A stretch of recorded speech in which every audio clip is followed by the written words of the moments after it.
Hello, ഇന്നൊരു water eating day ആണ്.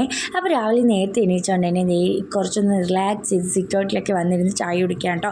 അതിനുശേഷം ഞാൻ ഈ ഒരു ചോക്കോ ഫില്ലാണ് എടുത്തത് ബ്രേക്ക്ഫാസ്റ്റിന്. എനിക്ക് അത്ര അങ്ങോട്ട് ഇഷ്ടപ്പെട്ടില്ല കേട്ടോ. ഒരു ചോക്ലേറ്റ് ഫില്ലിംഗ് ഒക്കെ ആയതുകൊണ്ട് തന്നെ അത്ര പോരായിരുന്നു. പിന്നെ ഞാൻ പുറത്ത് പോയിട്ട് വന്നതിന് ശേഷം ഈ ഒരു ഫലൂഡ മേടിച്ചുകൊണ്ട് വന്നു. അത് അടിപൊളിയായിരുന്നു കേട്ടോ. അപ്പോൾ ഉച്ചയുണ്ട് ഞാൻ മാങ്ങക്കറി ഉണ്ടാക്കിയായിരുന്നു. പിന്നെ മീൻ കറിയും മീൻ പൊരിച്ചതും മാങ്ങ അച്ചാറും ഉണ്ടായിരുന്നു കേട്ടോ. ഈ ഒരു ഇൻസ്റ്റൻറ്റ് മാങ്ങ അച്ചാർ അടിപൊളിയായിരുന്നു കേട്ടോ. ഉണക്ക മാങ്ങയൊക്കെ ഇട്ട് വെച്ചത്. അങ്ങനെ ഫുഡെല്ലാം കഴിച്ചായിരുന്നു. ഫുഡ് കഴിച്ചതിന് ശേഷം ഞാൻ പിന്നെ ഒരു ടോഫിയും കൂടെ കഴിച്ചായിരുന്നു കേട്ടോ. ഹേസൽനട്ടൊക്കെ അകത്തുള്ളൊരു അടിപൊളി ടോഫിയായിരുന്നു.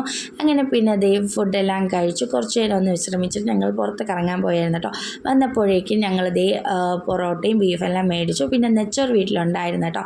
അങ്ങനെ അതൊക്കെ കഴിച്ചു. ഇന്നത്തെ വാട്ട ഈറ്റിൻ്റെ അങ്ങനെ അവസാനിച്ചു കേട്ടോ. പിന്നെ ഒരു 7 അപ്പം കുടിച്ചു. അപ്പോൾ അത്രയേ ഉള്ളൂ. Bye from news. Good family.